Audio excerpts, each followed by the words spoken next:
There is out there a deliberate undermining of mainstream media. There are the conspiracy theorists, there are the social media drivers who are trying to do everything they can to keep people in their little filter bubbles, to prevent people from actually agreeing on a common set of facts, the way, the CBC and CTV, when they were our only sources of news, used to project across the country at least a common understanding of things.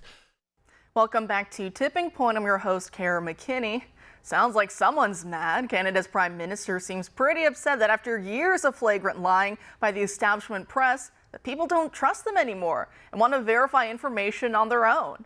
And as this journalist notes, Trudeau defines the mainstream media as being those outlets which his government pays off with bribes, otherwise known as subsidies. As the censorship industrial complex does its best to tightly regulate what information people see or don't see, that now extends to artificial intelligence. You may have heard of Google's AI chatbot Gemini, which had to pause its image generation feature after people began to realize that it was refusing to show white people in any positive light.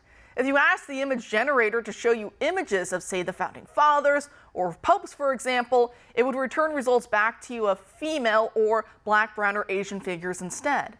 However, if you ask for images of a black family or a black professional, it would show you those images no problem, without any gender or racial switches.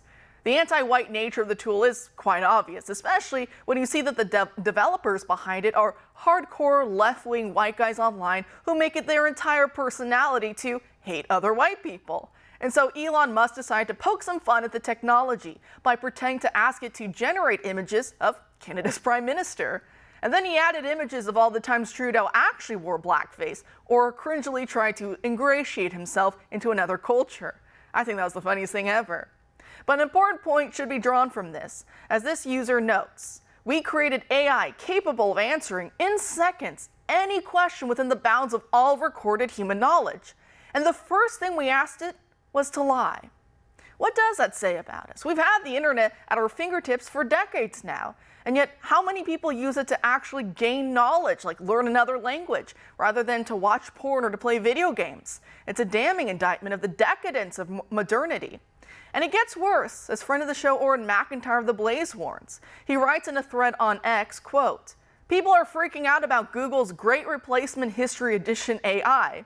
But I promise you it's way worse than you imagine. Google has worked hard to make the Chromebook ubiquitous in public education. They own the architecture by which your children validate truth. The browser, the search engine, Google Classroom, Docs, Slides, everything is integrated. And this algorithmic ecosystem is the only way students ever learn to gather information or judge its validity.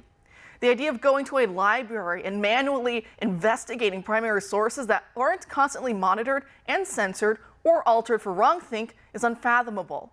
Google will completely shift perceptions of history in the blink of an eye. You can say, oh, well, my kids will be homeschooled, and that's great, but their vote will be drowned out by the millions of new voters the Democrats are importing every year who only speak English through Google Translate," end quote.